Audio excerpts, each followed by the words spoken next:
What's up guys, it's Chillisfm taking a look at some battles in the 3400 ELO range with my Electrode Double Fire Flyer team.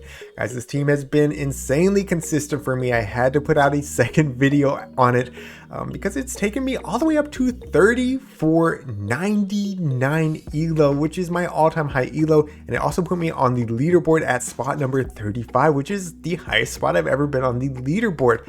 So I wanted to take a little bit of a different look at battles today. I have slowed them down, not quite to normal speed, but a lot slower than I normally shoutcast these battles because I wanted to give more of my thought process as I'm going through these. Now, I'm also not going to be showcasing most battlers' names. I did show Rise's name here at the beginning just because he is running a tank team and he still put up an insane battle.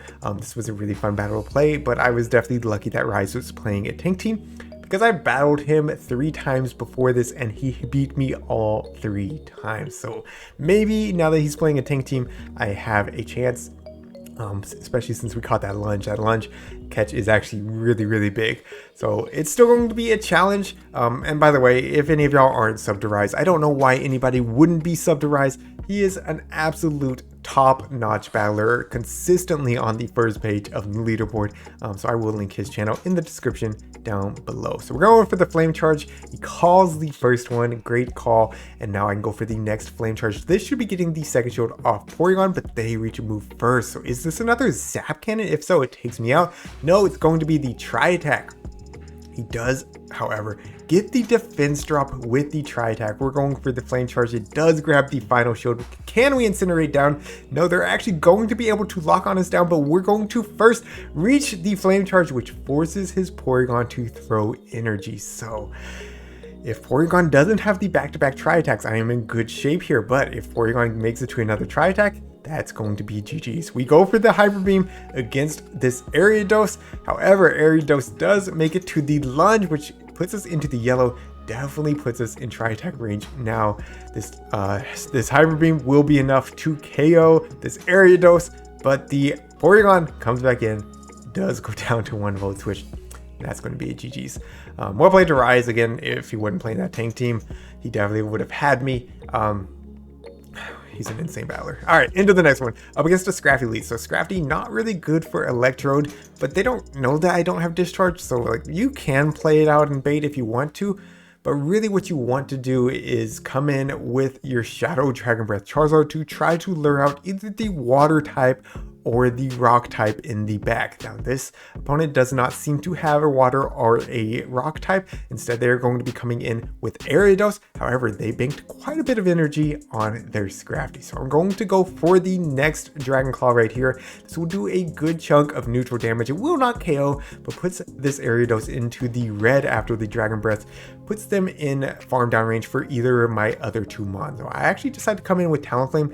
Reason being, I want to be able to Brave Bird and dip if I need to. I know they have a Scrafty. I know they probably have some other kind of Fire Flyer answer, and it's going to actually be their own Talonflame. So typically the Scrafty leads aren't going to have the water types in the back just because Scrafty needs some hard answers for Charm, and that's what this opponent is running. So I go straight for the Brave Bird, and the reason for that is Electrode is just such a hard answer for Talonflame. Even if they showed that up, I could swap and still be in a great situation. So they're going to come back in with Scrafty here. I go ahead and go for this foul play, which is pretty questionable because really I should just be trying to fast move down at this point. They still have 2 shields. I'm never going to build both or burn both of these shields, but we do get one with the first foul play. We farm down, and then 1 more vote switch will be enough to take out this Talonflame. So GG's. Well played to my opponent. All right, into the next one. Up against the Electrode Mirror. So this is the entire reason I am running this strange move set with Foul Play as one charge move and Hyper Beam as the other, because I like to build up to the Hyper Beam, go for the extra one, and then I'm going to be baiting with the Foul Play. Now you do have to under tap if you sneak right there, so I don't know if sneaking's really worth it because you can see right there, like they get the vote switch back. Doesn't really pay the bills, so they actually call my bait there. However, since the Foul Play landed, we can still farm down. They went Hyper Beam with the first one. They're not going to make it to another Hyper Beam right here. So we can call it, it's going to be the discharge, and we can farm down and have a hyper beam ready to go. Now, since I showed foul play, I'm thinking they're not going to be expecting this hyper beam. So if I can beam something, I'm going straight for it. They come in with a charmer and they actually showed it up, but this still puts me in a good situation because both these back two mons really like when shields are down. So Talonflame's going to come back in. We're going to go straight for this overheat. Overheat is resisted by Talonflame, but it's still going to be enough to one-shot. Boom! Takes out the Talonflame. They're going to be coming back in with the Aromatisse, and they are not going to be able to charm down my Charizard before I make it to another overheat. So my attack is dropped by 2 stages, but I'm a Shadow Charizard, so they still have to respect this damage. They throw up a shield, and at this point, Talonflame is poised to take the win. We can just come in with Talonflame. We do have to respect the charge move because Aromatisse does have access to an electric type charge move. I believe it's Thunderbolt or Thunderbolt. So yes, we showed up the Thunderbolt, and then we can go straight Brave Bird. My opponent knows it's over, and they top left. All right, into the next one, up against an Ariados lead. So Ariados leads are actually a little bit tricky.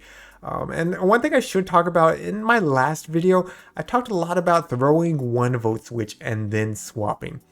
Once I reached these higher elos, I was doing that and people were staying in against my Dragon Breath Charizard because they had an energy lead, making me use a shield before they swapped out, and it wasn't working at this high elo. So if you're lower elo, you can try that technique because Electrode is still better with energy. By the way, did you just see that? Shadow Dragon Breath Charizard taking 2 shields from an Electrode. Yeah, love to see it. But overall, I don't think it's as necessary as I initially thought to throw that first vote switch. So my opponent is running foul play here. We're going to have to eat one right here, and I can throw one more vote switch, but then I do have to throw the foul play myself. Otherwise, it's going to end up being a CMP tie, and I don't really want to gamble if my Electrode wins CMP or not. So foul play takes out their Electrode. They're going to be answering my Talonflame with a Lickitung, and we're up a shield. So this is looking really, really good for Talonflame, right? Well, no, because we are in the 3400s, and there is no such thing as an easy win in the 3400s. So we go for the first flame charge, and we are at the second one. They're going to be throwing the body slam right here. We're not going to show the first body slam because we know that Ariados can get to multiple cross poisons, and if that Ariados ends up with the boost on a cross poison, it's going to do a lot more than a body slam. We make it to the next flame charge, but Lickitung holds on and gets off another body slam. So I'm thinking, you know what? These Incinerates are going to do a ton of damage to this Ariados. I'm going to go ahead and throw up a shield, but that's a big mistake because we are only going to get off one Incinerate. This Ariados is going to be throwing a cross poison, which will be taking out my Talonflame, and all I have left is this Electrode with no energy. So we're just going to get outpaced here. What I needed to do instead is let my Talonflame go, let Electrode farm down that Lickitung, and then try to take the win with energy on Electrode. So definitely a misplay by me. Again, no games are going to be that easy in the 3400s, so it is what it is. My opponent played that perfectly. All right, into the next one. We are hard countering our opponent. We have our Electrode on Slowbro. They bring in a Shadow Caesar. What spice. But we have a hard answer with Talonflame. I'm expecting that they wanted to lure out my fire type, but the good news is I have 2 fire types, right? So we're going to be able to build up some extra energy, and I think if they come back in with Slowbro, I can go Flame Charge and then Brave Bird, but they actually come in with Alomomola, and I make a big misplay here. I throw 2 Incinerates, so they get extra farm. I should have just thrown the Brave Bird immediately. They would have only got like 2 waterfalls in. So I can still align my Electrode with this Alomomola. We definitely do not want Charizard on this thing, and we can go for the foul play against it just before they make it to the Psychic to try to threaten a shield off of them. So yes, we do get the shield. That is beautiful. At this point, I can just vote switch down, but I will have to give up a shield against this Psychic. Hopefully they do not get the defense drop. Let's see.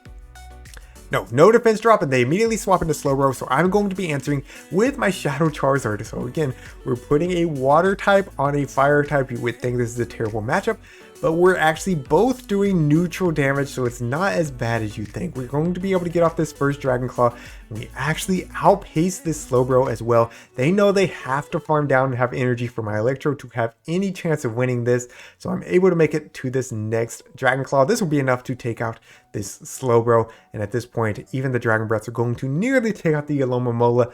One more Volt Switch will do the job. And that's going to be a GG's. All right, jumping into the next battle, we're going to have Electrode up against a Gallarian Slowbro. So Gallarian Slowbro is not a water type. We won't be doing super effective damage with the Volt Switches, but we still have access to Foul Play. So I typically do stay in this matchup to at least grab a shield before I swap out. So we're going to go ahead and throw this Foul Play.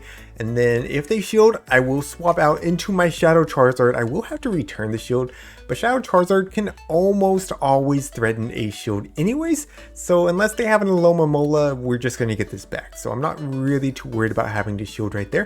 I'm going to be building up, and I will throw the Dragon Claw before they make it to the second Sledge Bomb. We don't want to have to go down 2 shields. Especially since like the Shadow Charizard is just kind of there to help you get that shield advantage and take out that water type. So they're going to be coming in now with the Lickitung, and I'm really only going to make it to 1 charge move, so I should go straight for the overheat. I bait with the Dragon Claw, and I really don't know why. Like, yeah, I'm not dropping my attack, but at the same time, Shadow Charizard is just like dead. So just go straight for the overheat. Don't make that misplay. Luckily, I got a shield. Didn't really matter. I'm going to be coming in with Talonflame at this point because I know I can just Brave Bird and take out this Lickitung. It'll all come down to what they have in the back, but I should have 2 fairly healthy Pokemon once this Lickitung is out of the way. So yes, going straight for the Brave Bird. I will be ready to swap out. Electrode doesn't have any real hard counters in this meta, so like swapping out, not too dangerous. We're going to be swapping, and they're going to be coming out with a Medicham. Now, notice, I get to the Foul Play there, but I don't throw it because I want to force this Medicham to throw energy to take out my Voltorb. They decide not to throw energy, so we make it to the Hyper Beam, and boom, it takes out the Medicham, and that's going to be a GG's. Alright, moving into the final one, and guys, I'm going to say it, this is probably the most intense battle of all of these battles. They're leading a Wormadam, and I swap into my Charizard. And most people, when they see Charizard, they see the fire type, and they're like, oh, I got something double weak to fire. They immediately swap out. This opponent waited. They saw that I was running Dragon Breath, and this is actually a good matchup for Wormadam. They even call my Dragon Claw bait right there. Oh my goodness, to be able to call that, like, there's no way I would have ever called that. I'm going to have to just let my Charizard go at this point. But at least since they didn't swap out, maybe that means they don't have a hard answer for Fire Flyer. So we're going to come in with Talonflame, but there is the Alomomola. We did not properly bait it out. This is very unfortunate. So I think I got off the Flame Charge here instead of the Brave Bird. Hopefully I get a shield. I was kind of indecisive because I was like, I don't know if they're going to shield. And then I don't know if y'all saw that, but I paused for just a second because my switch clock was not up, and I did not want to get stuck throwing an entire Incinerate and have to eat 2 waterfalls. So I paused, waited until my switch clock was up, and then I swapped into my Electrode. So Electrode going to be throwing the Foul Play right here. Unfortunately, we did not outpace them before they got to the Psychic, but regardless, Alomomola would survive that even if it was a discharge, so it was unlikely that they were going to shield. So now I'm able to farm all the way down, and that's actually kind of an advantage of Foul Play right there, because if I would have thrown Discharge, I would not be leaving this with near as much energy. I'm almost at the back-to-back Foul Plays right here. I can throw the first one. They decide to eat it, and then they're going to be coming out with their own Gallarian Slowbro, so we can go ahead and threaten their final shield with this Foul Play. The switch clock is up. I can come back in with my Talonflame. We're going to need to go straight for the Brave Bird. Flame Charge is not going to be enough to take out this Slowbro, and they do barely outpace, so we are going to have to give up our final shield before we throw this Brave Bird. It's the Psychic, and they get the defense drop, which is terrible, because now my defense is going to be dropped by 3 stages after this Brave Bird. So can I survive one more confusion? Yes, Talonflame holds on, and that's going to be a GG's. Well played to my opponent. It could not have been a closer battle. They played that extremely well. Alright guys, that is the final battle of this video. You're going to see I'm claiming my rewards right here, and I will be climbing up to $34.99. If you enjoyed today's video in any way, make sure you hit that like button. Let me know what you think of the team in the comments down below. And if you want to see some more battles with this team, I will link my original video wherever it pops up. I'm not really sure where it pops up. I will link it. But thank you all so much for watching. And until next time, this is Chillisfm reminding you to always keep pushing forward.